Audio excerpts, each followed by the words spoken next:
Seca Raceway, one of my favorite racetracks to go around on. With these big bikes, they are a handful. It's 11 turns, 2.238 miles. We're going to go 17 laps. And believe me, these guys are going to be exhausted hustling these high horsepower machines around. A lot of overtaking down here in the turn 2 area. Really flat through 3, 4, 5. The big, important area of the racetrack is turn 6. Got a good drive up the hill into the infamous corkscrew through 8 and 8A. Turn 9 is a rainy turn.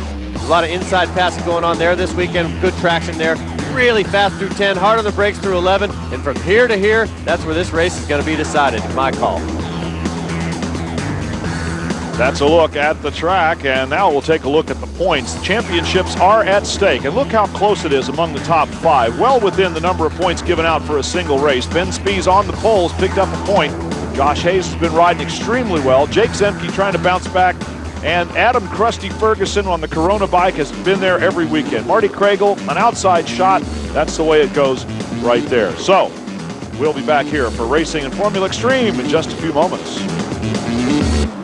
Welcome back to Formula Extreme Racing. Riders are on the grid. A quick report from Greg White.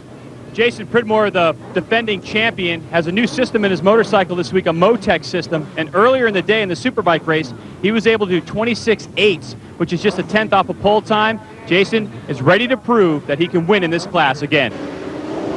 Ben Spies avoiding all the drama going on behind him so far and staying out in front, almost a second quicker than the field on the first lap. That's why he has now about a 3.3 second lead. And Jamie Hacking and Marty Kragel, maybe they need an interpreter. You've got a British-born man who lives in South Carolina speaking with an Australian.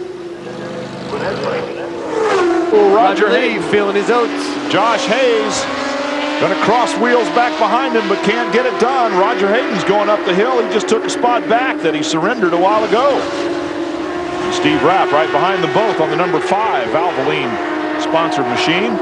Josh Hayes had a fall here this weekend. Said it was no big deal, not even a bruise, but it may be coming into play here as this race wears on.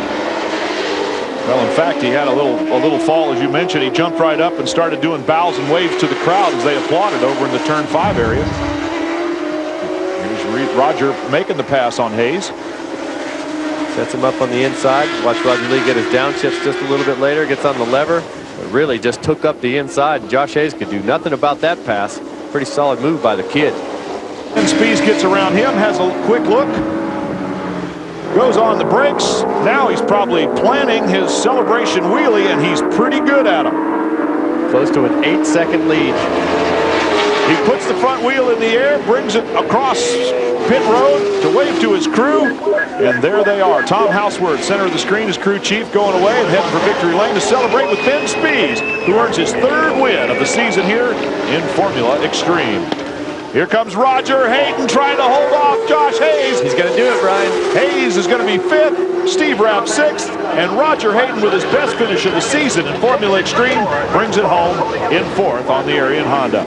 Ben Spies takes over the points lead with his win. Damon Buckmaster, who finished in 8th position after serving a stop and go. Josh Hayes, Adam Ferguson, Jake Zemke. Boy, it's still close. Formula Extreme, one of the better championships going on this year.